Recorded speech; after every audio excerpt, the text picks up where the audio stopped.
तो सांग माने आज आम एटा को रीडिंग करबा तो चलो करबा। विद्यालय खेल छुट्टी होईछि। विद्यालय खेल पड़िया पाखकु लागी आमर मूलरे बसिछन्ति 10-12टी पिला। नित्या खाताटीए मड़ी काहाली परी परी करी ग्राम पंचायत बयस भाषण देउ थाए कहिला तुमे सब जान जे केते गुड़िक छोट छोट ग्राम किंबा गोटिए बड़ ग्राम नहीं ग्राम पंचायत गठन करा होई थाए। पुणी प्रति पंचायत को केतेटी ओडिया भाग कर जाई थाए। पुणी कहिला नित्या भाई माने पंचायत भोट तो सरिला।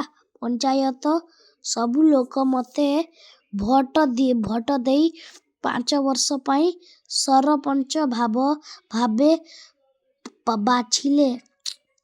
आउ मध्य जने नायब सरपंच ओ औड़ा मेंबर मानंकु नहीं आमे ग्राम पंचायत सभा गठित हैला। पंचायत आमे पाई की काम करिबो पंचायत सभारे आजी एहा स्थिर करिबा। प्रथम छात्र माने आम गाँ पाई पंचायत कौन करिबा। नित्या पंचायत गाँर रास्ता घाट तैयारी करिबा मरामती करिबा।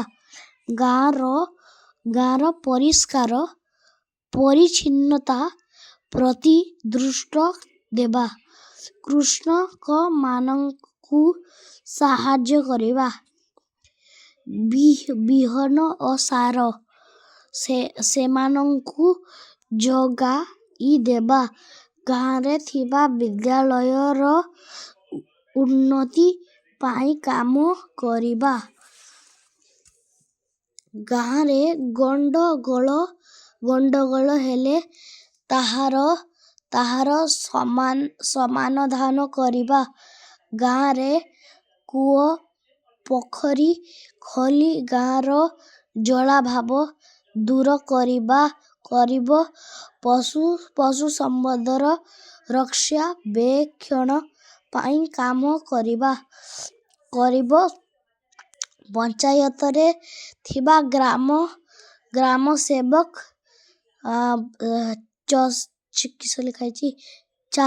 चासी मानंकु चाष विषय रे परामर्श देबा।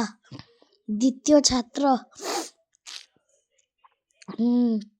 नित्या भाई एते सबु काम पाई पंचायत टका कोठुरु पाइबो।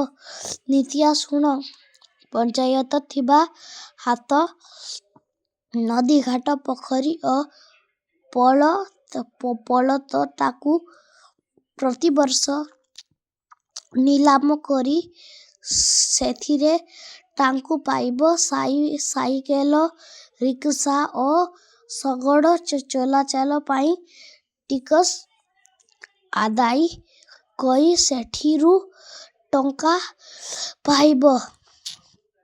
आउ मध्य सरकार पंचायत को प्रति वर्ष किछि अर्थ साहाय्य देई थाआंती।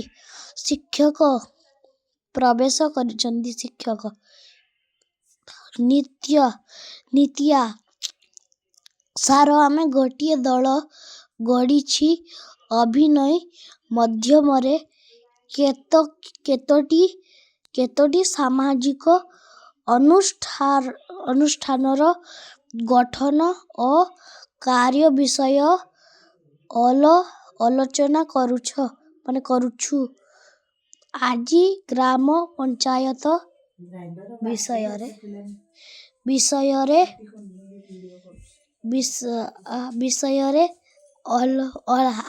आलोचना चलीछि हेले ब्लॉक सरस्ते ଶିକ୍ଷକ ଗ୍ରାମ ପଞ୍ଚାୟତକ ପରି ବକଲ ସରସ୍ତେ ପଞ୍ଚାୟତ ସମିତି ବ୍ଲକ ସ୍ତରରେ ପଞ୍ଚାୟତ ସମିତି କାର୍ଯ୍ୟ କରିଥାଏ। ବ୍ଲକରେ ଥିବା ସବୁ ଗ୍ରାମ ପଞ୍ଚାୟତକୁ ନେଇ ପଞ୍ଚାୟତ ସମିତି ଗଢ଼ା ହୋଇଥାଏ। ପଞ୍ଚାୟତ ସମିତି ମୁଖ୍ୟ ହେଉଛନ୍ତି ଚେୟାରମ୍ୟାନ ବା ସଭାପତି। ସମିତିର ସଭ୍ୟ ଓ ସଭ୍ୟା ମିଶି ତାଙ୍କୁ ବଛାଥାନ୍ତି। ତୃତୀୟ ଛାତ୍ର ଆଉ କିଏ ପଞ୍ଚାୟତ ସମିତି କାର୍ଯ୍ୟ କରନ୍ତି?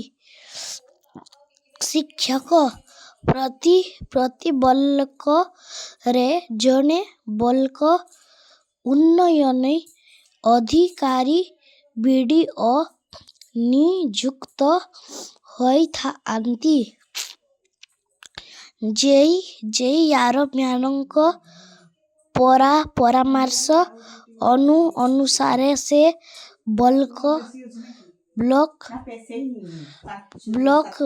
ପାଇଁ କାମ କରନ୍ତି। ତାକୁ ସାହାଯ୍ୟ କରିବା ପାଇଁ ଅନ୍ୟ କର୍ମଚାରୀମାନେ ଥାନ୍ତି। ବ୍ଲକ ଅଫିସରେ ପଞ୍ଚାୟତ ସମିତିରେ କାର୍ଯ୍ୟ ହୋଇଥାଏ। ଚତୁର୍ଥ ଛାତ୍ର ତାହେଲେ ସହର ଚଞ୍ଚଳ ଉନ୍ନତି ପାଇଁ କେଉଁ ସଂସ୍ଥା ଅଛି? ଶିକ୍ଷକ ସହର ଅଞ୍ଚଳ ଉନ୍ନତି ପାଇଁ ପୌର ପରିଷଦ ଗଢ଼ା ହୋଇଥାଏ। ଛୋଟ ସହରରେ ପୌର ପରିଷଦକୁ ବିଜ୍ଞାପିତ ଅଞ୍ଚଳ ପରିଷଦ କୁହାଯାଏ। ବଡ଼ ସହରରେ ପୌରସଭା ଓ ନଗରରେ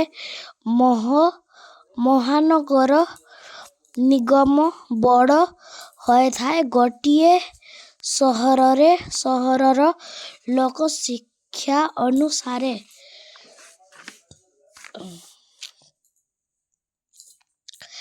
ଗଠିତ ହୋଇଥାଏ। ମନୁଷ୍ୟଙ୍କ ପିଲାଟିର ମୁଖ୍ୟ ହେଉଛନ୍ତି ଚିନ୍ତାମଣି ବା ସଭାପତି ଓ ମହାନଗର ନିଗମର ମୁଖ୍ୟ ହେଉଛନ୍ତି ମେୟର। ସଭାପତି କାମରେ ସାହାଯ୍ୟ କରନ୍ତି। ସହର ଶିକ୍ଷା ସ୍ୱାସ୍ଥ୍ୟ ଓ ଗମନାଗମନ ପ୍ରଭୃତିର ଉନ୍ନତି ପାଇଁ ସେମାନେ କାର୍ଯ୍ୟ କରିଥାନ୍ତି। ଏହାଛଡ଼ା ସହରର ଅଳିଆ ଆବର୍ଜନା ସଫା କରାଇ ସହରକୁ ପରିଷ୍କାର ଏହି ସବୁ କାମ କରିବା ପାଇଁ ସେମାନେ ସରକାରଠାରୁ କିଛି ଅର୍ଥ ସାହାଯ୍ୟ ପାଇଥାନ୍ତି। ଏହାଛଡ଼ା ପୌର ପରିଷଦ ସହରବାସୀଠାରୁ ଘରବାଡ଼ି ଓ ଯାନବାହନ ଉପରେ କିଛି କର ଆଦାୟ କରେ। କେତେକ ଜିନିଷର ବିକ୍ରୟ ଉପରେ ମଧ୍ୟ କର ଆଦାୟ କରେ। ଏସବୁ ଅର୍ଥ ସହରର ଉନ୍ନତି ପାଇଁ ଖର୍ଚ୍ଚ ହୁଏ। ପୌର ପରିଷଦର ଏକ କାର୍ଯ୍ୟାଳୟ ଥାଏ। ଏହି କାର୍ଯ୍ୟାଳୟରେ ଜଣେ ମୁଖ୍ୟ ଥାନ୍ତି। ତାଙ୍କୁ ନିର୍ବାହୀ ଅଧିକାରୀ କୁହାଯାଏ। ସେ ଚାରିଜଣଙ୍କ ପରାମର୍ଶ ନେଇ ପୌର ପରିଷଦ ସବୁ କାର୍ଯ୍ୟ କରନ୍ତି। ତାଙ୍କୁ ସାହାଯ୍ୟ କରିବାକୁ ବିଦ୍ୟୁତ୍ ସେବାଗାରରେ ଅନ୍ୟ କର୍ମଚାରୀ ଥାଆନ୍ତି। ପୌର ପରିଷଦର କାର୍ଯ୍ୟ ଗମନାଗମନ, ସ୍ୱାସ୍ଥ୍ୟ, ପରିଷ୍କାର ପରିଚ୍ଛନ୍ନତା, ବିଦ୍ୟୁତ୍ ଯୋଗାଣ, ଶିକ୍ଷା, ଜଳ ଯୋଗାଣ। ଏବେ ତୁମେ ଜାଣିଲ ଗ୍ରାମ ଅଞ୍ଚଳରେ ସ୍ଥାୟୀ ଗ୍ରାମ କାର୍ଯ୍ୟକରେ ଗ୍ରାମ ପଞ୍ଚାୟତ ମୁଖ୍ୟ, ସରପଞ୍ଚ, ସଭ୍ୟମାନେ, ଓ୍ୱାର୍ଡ ମେୟର, ଅଫିସର, ପଞ୍ଚାୟତ ସମିତିଙ୍କ ସ୍ଥାୟୀ ସହର କାର୍ଯ୍ୟକର ମୁଖ୍ୟ ସଭ୍ୟ, ବିଭିନ୍ନ ଅଞ୍ଚଳ ପରିଷଦ ସଭାପତି, କାଉନସିଲର, କାର୍ଯ୍ୟକାରଣ ଭାରି ଅଧିକାର, ବଡ଼ ସହର, ମ୍ୟୁନିସିପାଲିଟି, ପୌରସଭା, ପୌରପାଳିକା, କାଉନସିଲର, କାର୍ଯ୍ୟନିର୍ବାହୀ ଅଧିକାରୀ, ନଗର ମହାନିଗମ, ମେୟର, କର୍ପୋରେଟର, କେମିକଲ